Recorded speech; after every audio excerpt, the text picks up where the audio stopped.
Bonjour, c'est Jules Lavie pour Code Source, le podcast d'actualité du Parisien.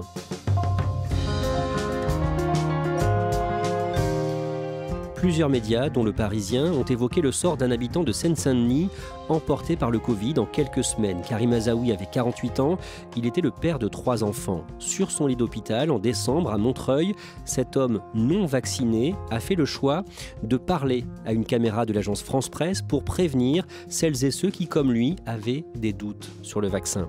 À la suite de ce témoignage, Karim Azaoui a été pris pour cible par des complotistes sur Internet, accusé d'être un comédien. Code Source vous raconte son histoire et le double traumatisme vécu par sa famille avec 2 journalistes du Parisien, Gwenaëlle Bourdon de la cellule Portrait Île-de-France et Camille Christoffel, chef adjointe du service vidéo.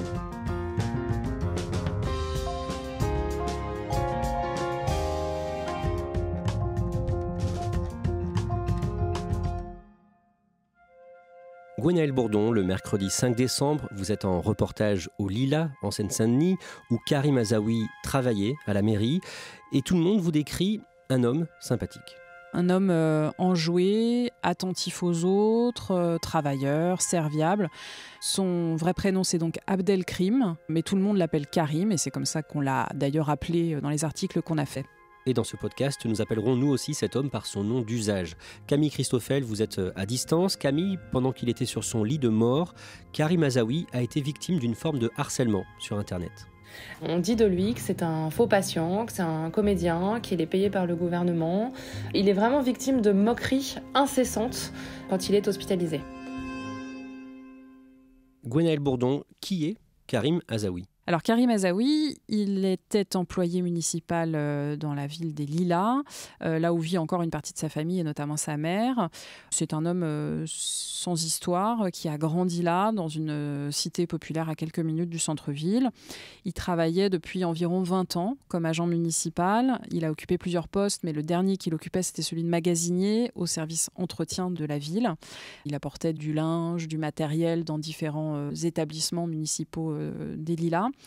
Et il était marié et père de 3 enfants. Un jour, au début du mois de décembre, Karim Azaoui appelle sa chef. Il lui téléphone pour la prévenir qu'il ne peut pas venir travailler parce que sa femme a attrapé le Covid et qu'il vient de faire un test et qu'il est à son tour positif. D'après sa responsable, sur le moment, il n'y a pas d'affolement, il reste simplement chez lui. C'est juste un petit événement parce que Karim Azaoui, en 20 ans de service, n'a jamais été absent, n'a jamais manqué à son travail, y compris pendant les différents confinements. Quelques jours plus tard, il est conduit à l'hôpital. Sa chef dit l'avoir rappelé 4 jours après leur conversation et Karim, il est alors en soins intensifs à l'hôpital de Montreuil. Il est fatigué, il est sous assistance respiratoire, mais là encore, pas d'affolement. Sa chef pense qu'il va s'en sortir. Et lui, manifestement aussi. Est-ce qu'il souffre d'autres problèmes de santé ? Est-ce qu'il a des comorbidités, comme on dit ? D'après sa chef, en tout cas, pas de comorbidité connue. Par contre, il ne s'est pas fait vacciner. Non, il n'était pas vacciné. Il faut préciser que sa femme et ses enfants ne l'étaient pas non plus. Ça ne fait pas de lui un anti-vax, mais c'était quelqu'un qui se posait visiblement des questions, qui avait peur du vaccin. L'un de ses anciens collègues, syndicaliste CGT, lui a depuis rendu hommage en disant « J'ai vraiment tout fait pour essayer de te convaincre de te faire vacciner. Tu avais peur que le vaccin ne soit dangereux, mais on a tout le temps échangé autour de ce sujet. » Voilà, c'était pas quelqu'un de complètement braqué et dénonçant le vaccin, simplement quelqu'un effectivement qui en avait peur. Camille Christoffel, le mardi 14 décembre, une équipe de l'AFP, l'agence France Presse, une agence de presse connue pour sa rigueur, vient faire un reportage dans cet hôpital. Cet hôpital qui est donc à Montreuil, qui s'appelle l'hôpital André Grégoire, a accepté qu'une équipe de l'AFP vienne dans un service de réanimation où on voit à la fois dans ce service des gens qui sont dans le coma, qui sont intubés, mais aussi des patients qui sont placés sous flux d'oxygène avec du haut débit dans les narines. C'est précisément le cas de Karim d'ailleurs qu'on voit dans le sujet. Karim Azaoui, il apparaît comment dans ces images ? Il y a une première séquence où il est avec une soignante. Il montre sa poitrine, il lui dit « j'ai une douleur là vraiment dans la poitrine ». Et en gros, Karim, il demande concrètement comment les jours prochains vont se passer. Et elle lui dit « dès que vous allez aller mieux, monsieur, vous pourrez sortir ». Donc ça, c'est la première séquence. Et ensuite, il y a une séquence d'interview.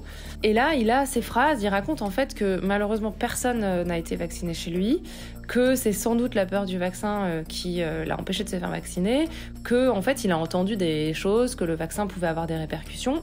Et puis ensuite, il dit... Il dit demain, si je m'en sors mieux, il faut que j'aille me vacciner. Je conseille à tout le monde d'aller se faire vacciner parce que toutes ces conneries-là qu'on entend dans votre tête, là, dans YouTube, la théorie des complots, toutes ces conneries-là, il faut... C'est son mot, il entend des conneries, il a regardé YouTube, la théorie du complot, tout ça. Et sa dernière phrase, c'est « il faut que les gens se réveillent un peu ». Il faut que les gens se réveillent un peu. Donc on comprend qu'il regrette de ne pas s'être fait vacciner. A priori, oui, on comprend qu'il regrette, que c'est à ce moment-là, il se dit que c'est pas trop tard, qu'en sortant, il va se faire vacciner et qu'il incite les gens à le faire et qu'en fait, il s'est sans doute trompé de choix. Le lendemain, le mercredi 15, les rédactions télé et vidéo qui sont abonnées à l'agence France Presse reçoivent ces images. Le sujet est mis en ligne le 15 décembre vers 9h du matin. Je regarde le sujet et en fait, ce qu'on décèle tout de suite, c'est vraiment la force du témoignage de Karim, qui est en fait très rare, parce que c'est rare de voir une personne non vaccinée changer d'avis et qui dit vraiment ouvertement, une fois sortie d'ici, moi je vais aller me faire vacciner. Camille Christoffel, je rappelle que vous êtes chef adjoint du service vidéo du Parisien et donc vous dites qu'il faut faire rapidement une vidéo. Très rapidement. En fait, on se rend compte que c'est un témoignage qui est fort, qui est utile. Donc, on décide de faire une vidéo pour le site du Parisien et les réseaux sociaux du Parisien. Et en fait, on commence le sujet par le sonore de Karim et on finit par celui d'une infirmière qui s'appelle Sandy Jebahi et qui dit quelque chose de très fort. Elle dit il faut déjà sortir d'ici pour pouvoir se faire vacciner. Le sujet du Parisien est publié le jour même, le 15 donc, à 17h. Et sur Facebook, Camille Christoffel, vous voyez très vite des réactions malveillantes de la part de certains internautes. D'un seul coup, il y a une avalanche de commentaires. Les premiers commentaires qu'on voit, c'est Karim est un comédien, bravo le Parisien pour cette belle propagande, qu'on est des vendus, qu'on ment. Mais en fait, ces commentaires-là, c'est pas propre à l'histoire de Karim. À chaque fois qu'on traite du Covid, il y a toujours les mêmes commentaires. Moi, ça fait 2 ans que ça dure. Et en fait, à chaque fois, ce sont des gens qui remettent en question ces témoignages-là. Donc, à ce stade-là, le 15 décembre, les réactions au témoignage de Karim, c'est ni plus ni moins que tout ce qu'on voit déjà quand on traite du Covid. Karim, 48 ans, reçoit depuis 3 jours le débit maximum d'oxygène. Un sujet avec les images de Karim Azaoui est également diffusé par BFM TV le lendemain. Pas de problème particulier sur ce reportage, mais un tweet de la chaîne présentant le reportage va être détourné. On est le 16 décembre. BFM diffuse dans sa matinale un sujet sur Karim en réanimation à l'hôpital de Montreuil, avec les images de l'AFP. Et en fait, dans la suite, donc dans le même reportage, il montre des images de réanimation de Nice. Quand Karim parle, il est écrit « images tournées à l'hôpital de Montreuil ». Et ensuite, quand c'est les images de Nice, c'est marqué Nice. Quelques minutes après la diffusion à la télévision, ils mettent ce sujet sur Twitter en disant « Les personnes non vaccinées représentent 9 patients sur 10 au CHU de Nice ». Et donc, en fait, ils tweetent ça avec la vidéo qu'ils viennent de diffuser dans laquelle il y a Karim à Montreuil et il y a ensuite la réanimation à Nice. Sauf qu'en fait, il y a un raccourci qui est fait instantanément par certains complotistes qui ont en fait réussi à capturer l'un des moments où Montreuil n'était plus écrit à l'écran. Et à partir de là, en fait, les internautes malveillants se mettent sur ce sujet-là et en fait comparent l'image de BFM, l'image de l'AFP. Sur l'image de BFM, du coup, il est écrit Nice. Sur l'image de l'AFP, il est écrit Montreuil. Oui, c'est sur une capture d'écran du tweet de BFM TV que l'on voit écrit Nice au-dessus de la photo de Karim Azaoui, alors qu'il était bien hospitalisé à Montreuil. Et parmi tous ceux qui retweetent cette image, l'un d'entre eux s'appelle Idriss Aberkane. Il a plus de 150 000 abonnés. Qui est-il d'un mot ?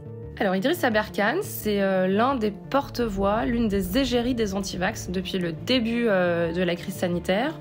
C'est en fait un chercheur controversé qui a tendance à surgonfler son CV. Et en fait, depuis la crise sanitaire, il défend Didier Raoult, c'est un pro-hydroxychloroquine, anti-vax, anti-industrie pharmaceutique. Et donc Idriss Aberkane, il est très suivi sur Twitter, très suivi sur YouTube. Quand il s'attaque à quelqu'un, généralement, ça fait vraiment mal en fait. Et que dit-il dans son tweet le 16 décembre ? Que Karim déjà ne s'appelle pas Karim. Il remet en cause en fait l'endroit où se trouve Karim. Il remet en cause la véracité de ses propos et il y a un petit hashtag à la fin où il met leur parole ne vaut rien.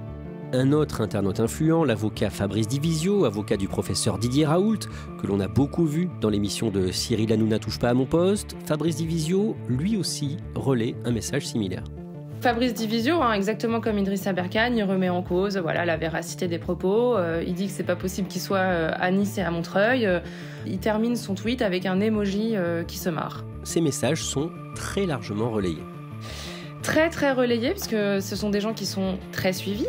Instantanément, en fait, ça prend de l'ampleur. Les tweets sont relayés des milliers et des milliers de fois. On est le 16 décembre midi et Karim est officiellement la cible des complotistes. Certains internautes vont aussi utiliser la ressemblance physique relative entre Karim et un autre patient victime du Covid ayant témoigné à la télé, un certain Toufik, hospitalisé, lui, à Bordeaux. BFM, en fait, s'est rendu dans un service de réanimation. Donc cette fois, ils diffusent un sujet qui n'appartient pas à l'AFP. Ce sont vraiment les images de BFM. Et ils ont rencontré un homme qui s'appelle donc Toufik, qui lui est hospitalisé à Bordeaux. Et en fait, il est aussi non vacciné et lui aussi exprime des regrets.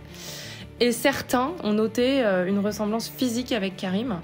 Donc ça n'a fait évidemment qu'alimenter les rumeurs. On pense qu'il a changé de prénom, qu'il s'est téléporté. C'est sans fin à ce moment-là. Une image créée par un internaute, un visuel, va être très partagé. C'est une photo de Karim, il a son oxygène sous le nez. Karim a été détouré, il est placé dans un couloir d'hôpital. Et en haut, il y a écrit Karim Réa Tour. Et à droite, il y a des dates de tournée. Donc on peut lire par exemple 16 décembre à Paris, 17 à Nantes, 18 à Dijon, 23 à Marseille, 24 à Bordeaux. Comme s'il donnait des concerts et il faisait une tournée et que en fait tout ça est faux, quoi. C'est ça que ça veut dire concrètement. Et ce message, il va être partagé en masse par un certain nombre de complotistes. Pendant toutes les fêtes de fin d'année, des internautes continuent de relayer ces messages et après les vacances, Gwenaëlle Bourdon, vous apprenez que pendant ce temps, Karim Azaoui est mort à l'hôpital de Montreuil le lundi 20 décembre. Donc quelques jours seulement après s'être exprimé face à la caméra de l'AFP, Karim Azaoui est mort. Le journal municipal des Lilas fait un petit article annonçant son décès et lui rendant hommage.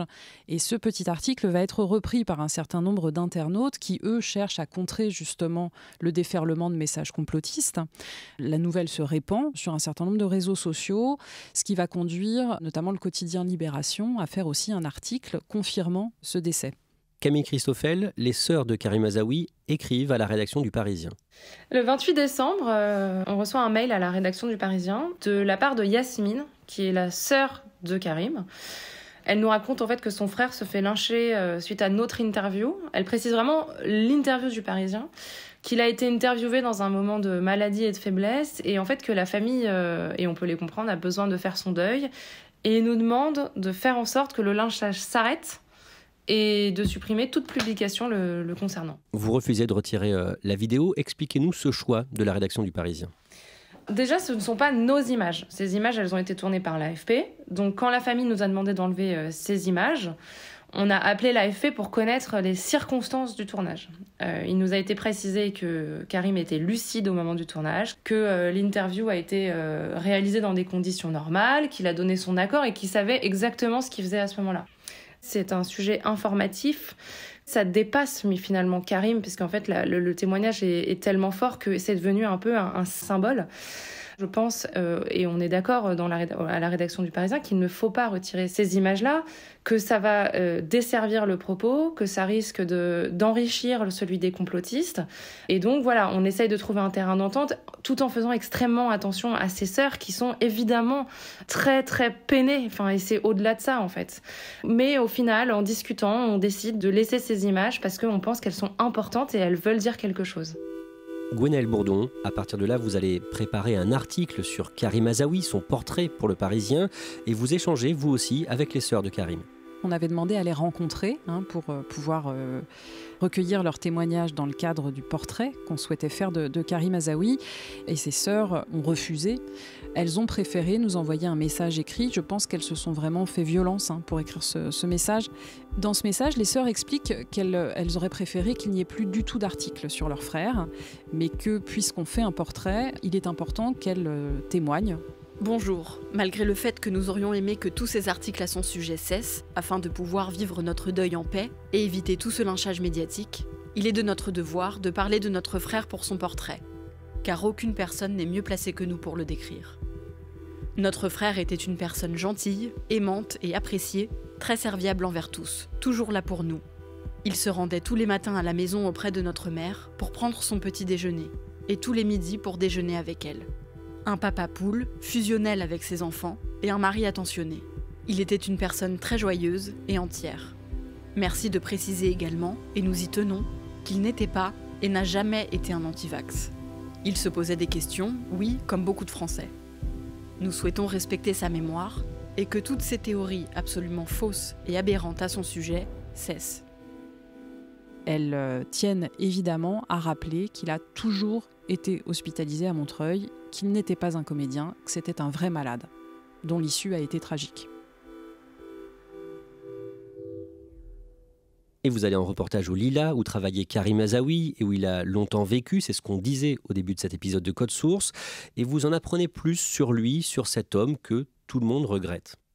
Oui, avec l'aide de mes collègues de l'édition de Seine-Saint-Denis, j'entre en contact avec le maire de la commune et avec la responsable du service où travaillait Karim Azaoui. Il m'explique que c'est un enfant de la ville, qu'il a grandi là, puis qu'il y a longtemps travaillé. Et forcément, ensuite, en allant sur place, dans le quartier de son enfance, je croise des gens qui le connaissent, qui me décrivent sa silhouette familière, un monsieur grand, costaud, toujours avenant, souriant, liant, discutant avec les uns et les autres. Et visiblement, c'est quelqu'un que tout le monde appréciait parce qu'il était à la fois discret, chaleureux, bienveillant. Le déferlement de fake news concernant Karim Azaoui continue. Face à ça, l'hôpital de Montreuil décide de publier un communiqué le jeudi 6 janvier. C'est assez rare pour être souligné, d'autant qu'en ce moment, les hôpitaux ont d'autres choses à gérer que leur communication. Mais là, en l'occurrence, la direction de l'hôpital prend la peine d'écrire un communiqué de presse, donc qui est adressé à tous les médias, dans lequel elle déplore la polémique autour du sort de Karim Azaoui. Et puis, elle exhorte tous les médias à rétablir la vérité autour de cette affaire.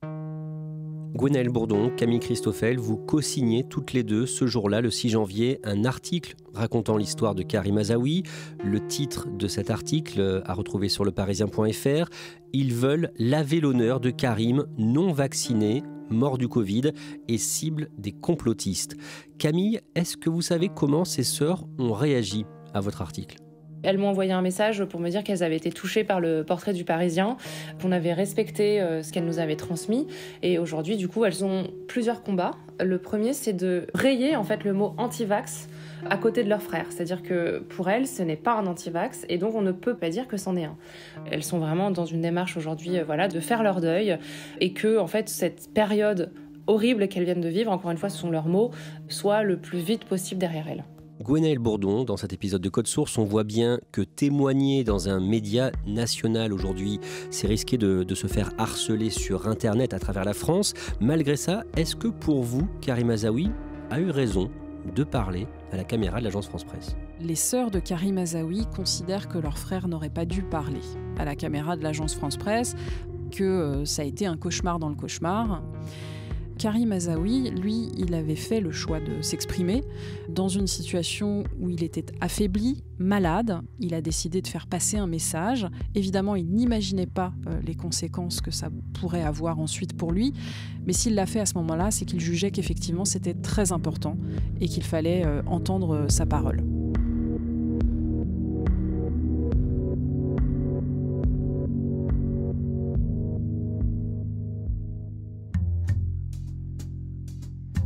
Merci à Gwenaëlle Bourdon et Camille Christoffel. Cet épisode de Code Source a été produit par Clara Garnier-Amouroux, Thibault Lambert et Sarah Amni. Réalisation, Julien Moncouquiol. Code Source, le podcast d'actualité du Parisien, est disponible sur toutes les plateformes. Nous publions un nouvel épisode chaque soir de la semaine. Pour n'en rater aucun, n'oubliez pas de vous abonner.